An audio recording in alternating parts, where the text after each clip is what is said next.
Bonjour les toqués du tic-tac. Salut les toqués du tic-tac. Ah, tu vois, une petite variante à la Romarea. Exactement. Le mec des variantes, c'est Romarea d'ailleurs. Dans toutes les montres qu'il présente, il a toujours les variantes introuvables. On les a avec nous. Pour ceux qui ne le connaissent pas, Romarea, c'est le CEO d'Antiquorum. Antiquorum étant la plus importante des maisons de vente aux enchères de montres au monde. Voilà, la plus ancienne en tous les cas, 51 Mettez ans les déjà. applaudissements. Mais Ok. oui, Antiquorum. Et je voulais l'avoir dans une émission pour savoir avec lui quelles étaient les surprises qu'il y avait eu en 2025, parce qu'en plus de ça, vous m'avez posé des questions sur les ventes aux enchères de 2025. Et puis, on fera une petite projection sur 2026. Bah tant qu'à faire maintenant qu'on est là. Et puis, si c'est un peu long, on fera 2 épisodes. Et puis on fera 2027 après. 2027, on le fera. Vous voyez, le mec, il prend... lui, il faut son rond de serviette. Hein. On commence donc maintenant avec les surprises de 2025. Première question. Ce sont des questions qui ont été parfois posées d'ailleurs par la communauté et je vous remercie. Envoyez-moi les questions et je me fais toujours un plaisir à les poser aux bons interlocuteurs. Quelle a été pour toi la plus grande surprise dans les ventes aux enchères en 2025 ? C'est vrai que tu les poses bien les questions et à chaque fois tu les reposes bien. Il n'y a pas de problème, tu sais à qui les poser les questions. Oui, je lui ai envoyé un peu avant pour qu'il prépare. Hein. Croyez pas qu'il connaît tout par cœur. Non, Hein. on vient d'en parler à l'instant. Donc, bon, honnêtement, sur 2025, ça a été Cartier. Les montres Cartier sur les modèles vintage et les pièces de collection, ça a vraiment explosé. C'est quelque chose qui a été différent de tout ce qui s'était passé les années précédentes. Et on n'est pas sur du Audemars Patek Rolex, on a vraiment Cartier qui a pris sa position sur les pièces de collection, que ce soit des tanks anciennes, que ce soit évidemment les Crash, que ce soit évidemment des pièces un peu plus iconiques, les Beeble, etc. Il y a eu plein de pièces comme ça qui ont vraiment émergé avec des super enchères qui ont été confirmées. Parce que parfois tu as un pic, tu peux avoir un pic en 2023-2024 et puis plus rien après. Là, ça a confirmé. Donc c'est vraiment Cartier qui a confirmé sur le vintage un essor particulier sur la montre de collection et les montres, même certaines montres modernes qui ont été très très bien défendues parce que toujours en série limitée ou en modèle, tu sais, avec collection privée. Des matières, donc, des voilà, choses. avec des compliques matières, avec aussi. des complications, etc. Donc on a toujours des bons résultats à ce niveau-là. Mais Cartier, ça répond aussi au fait, on le voit, que les montres neuves se vendent aussi beaucoup mieux cette année ou l'année dernière Bien sûr. qu'il y a 5-6 ans. Là, il y a un engouement Aujourd'hui, sur Cartier. Il y a des réservations. Évidemment, Il Cartier, y a des montres introuvables. Cartier a su voyager sur la vague et surfer avec ça de façon magistrale en relançant la tank à guichet, en relançant plein de produits. Et c'est pas fini, il continue. Tu as des pièces qui sont un peu exceptionnelles et qui remettent avec les montres modernes un coup de boost, alors encore plus aux montres anciennes, parce qu'évidemment, tu vois, on a vu plein de tanks à guichet. Nous, toutes les maisons de vente aux enchères, je parle pour Antiquorum, on adorerait, si je lance une annonce, si jamais il y a une tank à guichet des années 30 disponible dans une des collections qui nous regardent, apportez-la nous, on va faire un record mondial, ça va être colossal. Colossal. C'est très demandé. Très demandé. Voilà. Donc effectivement, voilà, pour moi en tous les cas, la réponse à cette première question, c'est vraiment sans aucun doute Cartier. Est-ce qu'il y a, à contrario, des montres qu'on pensait intouchables, des marques qui cotaient énormément, qui ont un peu baissé en 2025 ? Alors, baissé en 2025, oui, il y a des marques qui ont chuté. Tu as une marque, enfin, tu as des marques, tu as des icônes aussi qui ont un petit peu chuté. C'est ce qui est tout à fait étonnant par rapport au marché, c'est que la Submariner de Rolex est intouchable depuis 40 ans. En neuf ? En boutique ? neuf, en vintage, en ancien, en tout ce que tu veux. C'est pas disponible, c'est selon un certain prix. Et aujourd'hui, dans les ventes aux enchères, ça a été un petit peu touché. C'est-à-dire que la cote de ces Submariner, qui est quand même un modèle iconique, a été c'est lissé vers le bas. Enfin, c'est lissé vers le bas. Voilà, ou elle c'est a arrêté de monter, disons. Alors, il y a des exceptions. Quand une pièce est vraiment exceptionnelle, du milieu des années 50, les toutes premières Submariner, ou de la fin des années 50, les premières avec les protections de couronne. Ou une Comex. Ou alors, les Comex, c'est encore autre chose. Mais en tout cas, sur les modèles iconiques classiques, sans collaboration, sans double signature, quand elles sont belles, elles sont toujours protégées. Le prix est toujours exceptionnel. Belle, boîte, papier, etc. Alors là, ça peut encore exploser. Mais les modèles classiques pour lesquels on peut avoir un coup de cœur, et je me dis aujourd'hui, c'est peut-être même ce qu'il faut peut-être acheter. C'est peut-être le moment d'en acheter. Parce qu'il y a des Submariner avec des lunettes grises patinées, un cadran noir laqué. Donc tu as une ambiance qui se crée sur ton poignet. Ça vaut quand même le coup. Voilà. Même si le cadran est un peu craquelé, les aiguilles ont un peu patiné, Moi, je c'est préfère. quand même très très joli. Une patine un petit peu, tu sais, coquille d'œuf, c'est à tomber. Voilà. T'as de la Donc, ça- tropicalisation sur les submarinaires? Bien sûr, énormément de tropicalisation, ça dépend effectivement des années, ça dépend de où elles étaient portées, où elles étaient conservées. Et effectivement, tu as de la tropicalisation. Mais alors là, ça donne encore un petit plus. Donc, il faut regarder tout ça, mais pour l'instant, sur 2025, en tous les cas, ça a été lissé les prix. On a eu des prix qui ont diminué, ça vaut le coup d'acheter. Ok. Et les acheteurs en 2025, est-ce qu'ils ont privilégié la rareté absolue ou l'icône ou la montre peut-être un petit peu plus passe-partout et donc moins chère pour des raisons évidentes de pouvoir d'achat? Alors, tu as 3 questions dans une. Hein. Ouais, mais j'essaye ouais. d'en glisser plusieurs. Donc, l'icône, oui, toujours.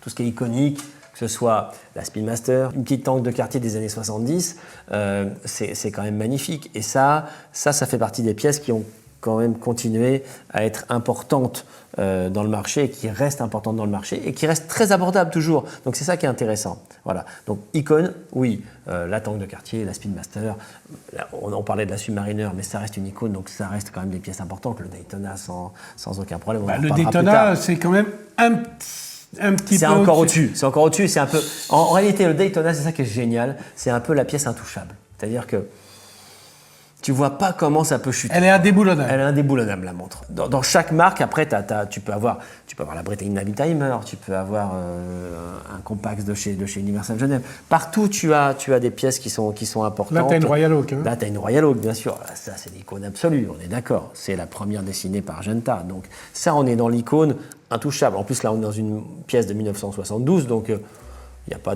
de sujet. T'es tranquille avec ça. C'est vraiment... Et en plus de ça, elle a un look... Cadran gris, moi je préfère le nuage 50. Je préfère Oui, le bleu. d'accord, perso. mais 1972, tu ne pouvais pas Oui, choisir à oui, l'époque, oui, c'est la oui. première. Mais ça, tu as une icône absolument indémodable à ton poignet. Icône, bon placement et indémodable. Qu'est-ce que tu veux de mieux ? Craplate. Bah oui, craplate. Ce calibre, il était incroyable.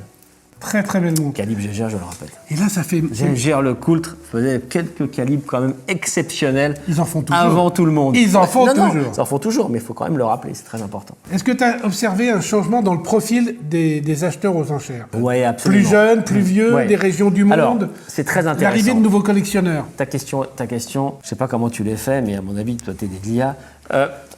Alors là, si tu penses que après 35 ans de métier, je mets de rigole. l'IA pour Oh, ça faire va, une c'est interview. bon. Écoute-moi, écoute ma réponse. C'est très intéressant parce que c'est une question vraiment importante parce que tu as une évolution. Cette évolution, elle est sur des jeunes personnes. Tu as beaucoup plus de jeunes qui s'intéressent, mais qui sont, eux, pour le coup, c'est pour ça, c'est là où je voulais en venir, hyper informés. Parfois mal informés, parce qu'effectivement, que ce soit l'IA, les réseaux sociaux, etc., parfois tu as des mauvaises informations qui t'arrivent, mais ils sont hyper informés. Étant hyper informés, ça leur permet de se sentir tout de suite assez à l'aise avec le produit. Donc on a beaucoup de jeunes qui arrivent, on a des jeunes du Middle East, de l'Asie du Sud-Est et des États-Unis, avec un pouvoir d'achat à chaque fois important. Ce sont des gens qui ont certains moyens, mais qui posent de très bonnes questions. Et pour autant, c'est quelque chose qui est très intéressant parce que tu revois la même chose sur des produits qui sont des produits bien moins, on va dire, expensive, dans le sens où ils ne sont pas trop chers et qui peuvent s'intéresser à des petites montres à 1000, 2000, 3000 euros francs suisses selon la vente aux enchères où elles se trouvent. Mais en tout cas, qui peuvent vraiment s'y intéresser. Et c'est très amusant, c'est qu'aujourd'hui, ça me plaît énormément pour l'avenir de l'horlogerie, c'est important ce que je suis en train de te dire, c'est qu'ils s'intéressent de la même façon à une montre à 800, 500, 600, 900, 1000. Dès du moment qu'il y a une histoire, il y a un storytelling, ils vont aller le chercher et ils vont être informés. Et parfois, sur certaines marques que l'on connaît à peine, toi et moi, ils vont être beaucoup plus performants que nous. Nous, on a une connaissance sur le monde de l'horlogerie suisse, mais s'il y a une petite marque qui a été perdue... Une petite marque Universal Genève, par exemple. Alors, Universal Genève, c'est déjà haut de gamme, mais j'espère aussi qu'on va avoir des belles pièces dont on pourra parler. Alors ça, je peux te le dire. Ah, ça me plaît alors. Vas-y, parle-en. Il y en a. Il y en a ? Ah, j'ai hâte Il y a de de voir. très belles pièces et J'ai la hâte de collection qu'a préparée Georges Kern avec ses équipes, elle est juste bombe atomique. Ah, bon, j'ai hâte de voir.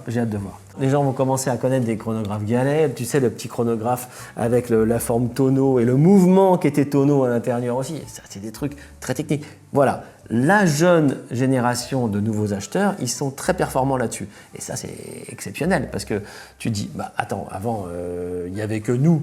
Allez, 10 experts dans le monde qui étaient au courant que le mouvement il est comme ça, etc. Non, là maintenant ils commencent tous à savoir. Donc c'est très intéressant parce que ça permet à cette nouvelle génération de s'intéresser à des produits qui vont peut-être devenir des produits iconiques plus tard. Iconiques très bon à avoir en collection. Et de bon investissement, exactement. D'accord. La crise, a-t-elle fait baisser la fréquentation dans les ventes? Est-ce qu'elle a fait baisser le nombre de ventes en valeur? Ou est-ce qu'elle a fait augmenter le nombre de ventes en volume? Alors, elle a fait augmenter le nombre de ventes en volume et parfois en valeur aussi. Alors, c'est deux choses différentes. En volume, pourquoi? Parce que effectivement, alors, chez Antiquorum, nous, on accepte tous les objets qui sont dans l'esprit horloger. Donc, on est la seule maison de vente aux horlogères qui fait ça. Que ce soit des cadrans, des aiguilles, un établi d'horloger, une pendule. Il t'arrive de vendre des aiguilles? Bien sûr, on vend des aiguilles. Oui, on vend des aiguilles. Tu vends des aiguilles de submarineurs aux infirmières des années 50. Non, pas du tout. Pas ces aiguilles-là, celles tu vas mettre sur ton cadran. Je chambre un peu. Oui, tu as raison. Et évidemment, il y a un intérêt parce que si tu as une montre parfaite et puis tes aiguilles elles sont moches et que tu n'arrives pas à en trouver, tu vas être content de les acheter. Tu vends des aiguilles d'époque, par exemple, retrouvées dans des stocks horlogers. Stock neuf horloger d'une boutique qui ferme ou un truc. Tu vas voir sur antiquorum.com, tu verras, tu as tout, tu tapes aiguille, tu vas voir. Des cadrans aussi? Les cadrans Rolex d'époque, ça doit coûter une fortune. Patek, on a vendu toute une collection de chronographes Patek, de cadrans de chronographes Patek dans une des ventes aux enchères précédentes du mois de novembre à Genève, aussi cher qu'une montre. Parce que, évidemment, quand tu as la montre et que tu n'as pas le cadran, qu'est-ce que tu fais? Tu vas l'acheter le cadran parce que tu vas la mettre dans ta montre et ça va donner la vraie valeur à ta pièce. Donc c'est très intéressant de voir ça. On réitère ça chez Antiquorum en permanence pour pouvoir récupérer de la marchandise. On présente ça dans le monde entier. Effectivement, tu as un petit cadran, comme tu dis, d'un chronographe Patek ou d'un chronographe Vacheron. Tu as forcément quelqu'un dans le monde entier qui en a besoin de ce cadran. Donc ça, tu vois, c'est des pièces qui sont... Oui, mais c'est parce que vous, Antiquorum, vous ratissez extrêmement large. Vous irradiez, vous avez des... Mais depuis plus de 50 ans, Bien toujours sûr. comme ça, effectivement. Donc les gens le savent qu'on a la clientèle pour ça et qu'il faut nous les apporter. Donc si vous trouvez un cadran d'une Patek Philippe dans une petite vente de province qui est passée inaperçue, vous l'achetez, après vous allez chez Romaria et vous faites la culbute. C'est ça, voilà, tranquille. Pour faire des bonnes affaires, d'ailleurs, il vaut mieux acheter en France ou à l'étranger sur des ventes en ligne ou au téléphone? Les bonnes affaires, c'est toujours d'avoir le bon œil. Et donc finalement, le lieu n'a pas beaucoup d'importance. Si tu achètes à Hong Kong et que tu peux aller à Hong Kong, tu auras moins de frais que si tu l'achètes à Genève. Voilà, c'est toute la différence. Mais c'est des histoires de taxes. Il faut quand même être un peu, oui, voilà, un peu pointu pour acheter un peu partout. Et savoir pour acheter un peu pointu. Mais tu fais pas forcément de meilleures affaires dans un endroit plutôt qu'un autre, je pense pas. Tu dois surveiller pour faire la bonne affaire. D'accord. Et sur les tendances du marché, quelles sont les catégories qui performent le mieux? Le vintage, le néo-vintage, les pièces contemporaines? Donc clairement le vintage, ça c'est certain. Le vintage, c'est vraiment ce qui performe, comme je le disais tout à l'heure avec Cartier, mais aussi avec des Daytona et des pièces importantes. Et après, le néo-vintage, oui, parce qu'en réalité, qu'est-ce qui se passe? On avance dans le temps. Malheureusement. On vieillit un tout petit peu. Toi surtout. Salopard. Ouais. T'as dit que je posais des questions à dire. Faut bien que je me venge. Oui, t'as raison. Et donc, ce qui se passe, c'est que de plus en plus, il y a des gens qui... Tu sais, tu as toujours eu ça en fait. Les gens qui disaient tiens, j'aimerais bien avoir une montre des années 70, c'est mes années de naissance, etc. Bon, là maintenant, tu as des gens qui veulent des montres des années 80, 90, 2000. Bah oui, c'est normal. Les gens qui sont des années 90, 2000, ils ont 35, 25, 35, 45. Ils ont un potentiel d'achat qui est important. Et il y a eu des pièces exceptionnelles de fabriquer. 80, 90, tout ça. Quand tu prends la Vacheron Constantin ici, tu as bien aimé Mercator, ça, voilà, tu es en plein dedans, tu es avant les années 2000. C'est une petite pièce magnifique en néo-vintage. Et tu en as partout. Une double rétrograde. Que ce soit Patek, que ce soit Vacheron Constantin, que ce soit Audemars Piguet, que ce soit aussi Jaeger-LeCoultre. Tu vois, dès que tu as une série limitée, là c'était le premier cadran vert. Bon, là c'est plus tard. Mais le premier cadran vert de Reverso Tassa. Ouais, c'est sympa. Ce qui est intéressant, c'est de voir que le néo-vintage, finalement, il est extensible. Parce que quand tu as une série limitée, et tu viendras tout à l'heure, quand tu as une série limitée, une collaboration, un machin, un truc, ça devient des pièces un peu exceptionnelles. Là, c'est un cadran vert, c'est le premier, ça devient exceptionnel. Donc, du coup, ça rentre dans le néo-vintage. Tu vois ce que je veux dire? Même si c'est quelque chose qui n'est pas très ancien. voilà, qui n'a pas forcément 20 ans. Et là, les petites merveilles que tu as là, c'est... Alors là ça fait partie des pièces qui fonctionnent toujours très bien. C'est les icônes dont on parlait tout à l'heure. L'ellipse. La Patek Ellipse. Là, celle-ci, elle est en or blanc avec cadran bleu incroyable et sur le bracelet or blanc. Donc ça, c'est vraiment fantastique. Tu as la Submariner classique dont je te parlais tout à l'heure, la voilà, celle dont je vous parlais tout à l'heure qui finalement aujourd'hui est en train d'être lissée, de se stabiliser, donc ça vaut le coup de l'acheter parce que ça reste une montre, quand tu la mets au poignet c'est vraiment craquant, donc ça vaut le coup. Et puis après tu as du vrai vintage comme par exemple cette Audemars Piguet entièrement or blanc, clou de Paris, disco volante, maille milanaise extra plate. Incroyable. C'est génial. À rééditer très très rapidement. Qu'est-ce que t'en penses? Ah oui, Hilaria, il faut refaire ça. Ça coûte combien un truc comme ça? Ça, une pièce comme ça, vintage, c'est dans les aux environs des... Pas cher, dans les 20 000. Enfin, pas cher. Pas cher. Pas cher dans le sens où la pas pièce est cher exceptionnelle. comparé à ça. Ah oui, là ça tape là. Ouais, Hein là. Alors, on Là, va y venir. On y vient. Oui, mais ça, c'est vraiment la dress watch absolue, la montre de soirée. Là, c'est la montre de soirée. Là t'es en costume avec Hommes ça. et femmes d'ailleurs. Hommes et femmes, ouais. Et je dis ça Totalement parce que mixte. Hilaria, elle dit maintenant, il n'y a plus de montre homme, il n'y a plus de montre femme, il y a C'est des vrai, montres. elle a raison. N'importe Bien qui sûr. porte n'importe quoi. Évidemment, Ou c'est tout n'importe qui l'intérêt. porte ce qu'il veut plutôt.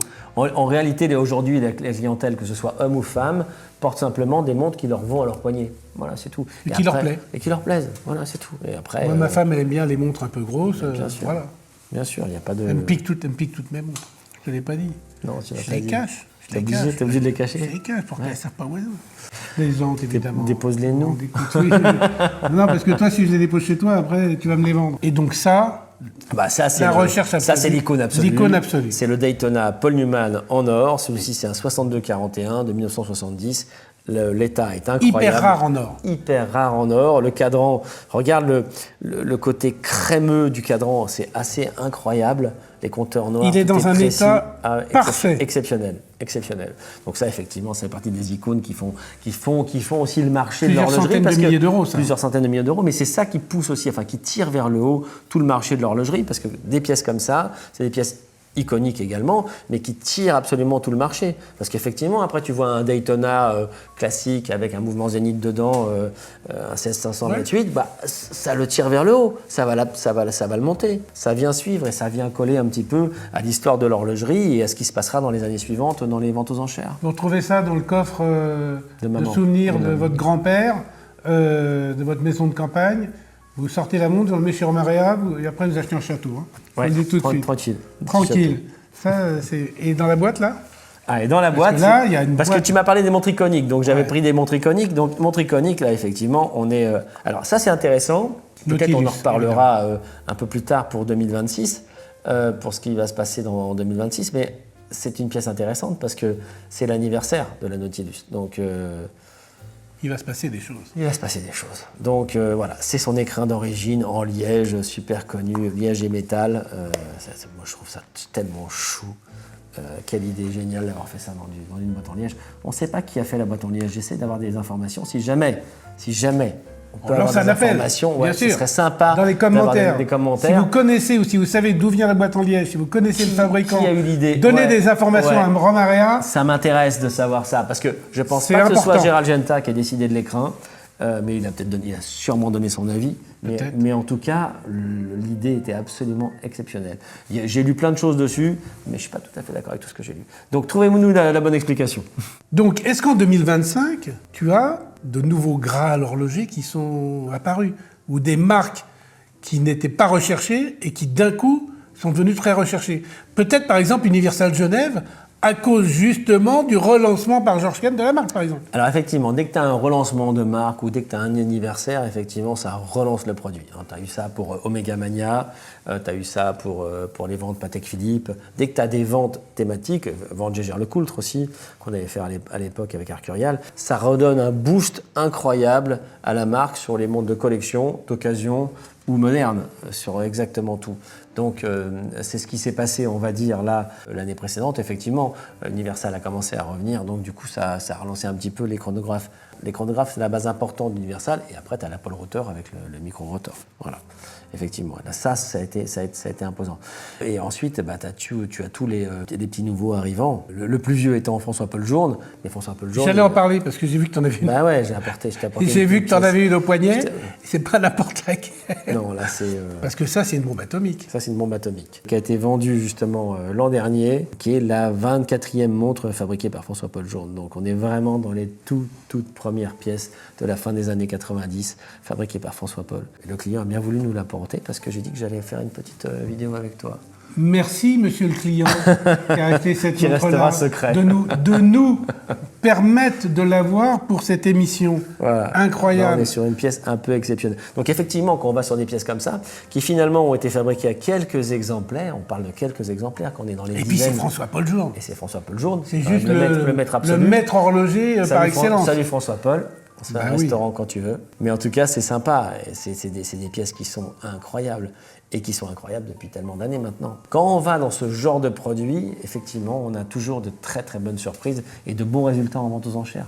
Forcément. Eh bien, on va finir ce premier épisode sur 2025. Tu vas rester là, on va tourner tout de suite l'épisode numéro 2, perspective 2026. Et comme ça vous donne l'occasion d'avoir du Romaréa, belote et rebelote. On finit juste par une chose. Oui. Elle a été vendue combien, ça là? Ah, je peux pas te le dire. Mais si elle a été vendue... Ah là, elle n'a pas aux enchères? Ça a été vendu aux enchères. Bah, on peut le savoir alors. Parce que je donne le prix exact là. Non, sinon... pas le prix exact, à peu près combien? Dans les 3 millions. Ah, mais j'en veux pas. Oui. On refait? Mais pourquoi t'as fait oh? Ah bon? Étienne, alors, il est tombé dans les pommes, Étienne. Parce qu'en plus, Étienne, il va monter un truc à lui maintenant. Ah ouais? Ouais, il va continuer un peu à bosser avec nous, mais il va... Il prépare son truc. Ouais, il veut monter un truc un peu dans le vintage. Cool. J'en dis pas plus. Ah bon, mince. Pas que dans la montre, j'en dis pas plus. Ça va être quoi? Je sais pas, tu lui demanderas, mais là c'est hyper secret, je crois que ils sont en train de préparer, ils vont exploser tout le monde avec un beau gros Instagram de derrière les familles. Génial, j'adore. Voilà. Vas-y, Étienne. Et ben voilà Étienne, puisque t'as fait oh, et ben j'ai teasé. T'as vu, j'ai pas tout dit. Ça va comme ça, j'ai pas tout dit. Bon, dis-moi. Moi, je veux tout savoir en off. Hein, ouais, en off, tu diras tout. Dis-moi, à 3 millions, celle-là, ouais. Quand elle est arrêtée, ouais. Elle donne l'heure exacte 2 fois par jour. Ah, toujours. Hein? Oui, mais alors, tu sais ce qui est arrêté aussi, et ça, c'est différent. Le tourbillon s'arrête aussi. Ça, c'est étonnant. Comment ça, le tourbillon s'arrête? Quand la montre... Ne me dis pas ça. Mais attends, mais je tombe par terre. Quand une montre est arrêtée, le tourbillon s'arrête. Et le remontoir d'égalité aussi. Tout. Tout s'arrête sur cette montre incroyable. Mais je te signale que François-Paul, il faut quand même lui rendre hommage. Il a quand même créé une montre que tu poses dans ton coffre. Ouais. Et elle économise la pile, elle arrête tout.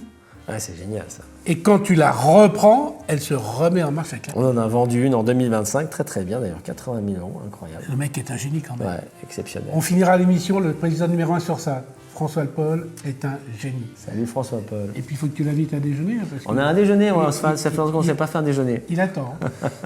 Allez, à dans tout le meilleur à l'heure. restaurant de Genève d'ailleurs. Dans le meilleur restaurant de Genève. Allez, à tout à l'heure. Et l'épisode 2, dans quelques jours.